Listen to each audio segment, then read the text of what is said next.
స్వామి, నేను మరణించే సమయం ఆసన్నమైంది, నాకొక్క వరం ఇమ్మన్నాడు. ఏం కావాలన్నారు పరమాత్మ?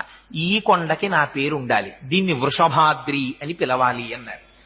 సరే, అలాగే కటాక్షిస్తున్నానన్నారు. సుదర్శన చక్రాన్ని ప్రయోగించారు. ఆ వృషభాసురుని యొక్క కుత్తుక కత్తిరింపబడింది. ఆయన మరణించాడు.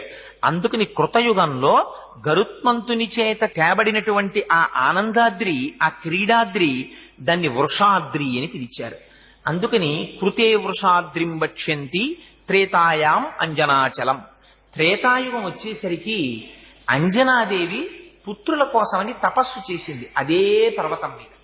పర్వతం మీద తపస్సు చేసిన తరువాత పరమాత్మ యొక్క అనుగ్రహంగా హనుమ జన్మించారు అక్కడ.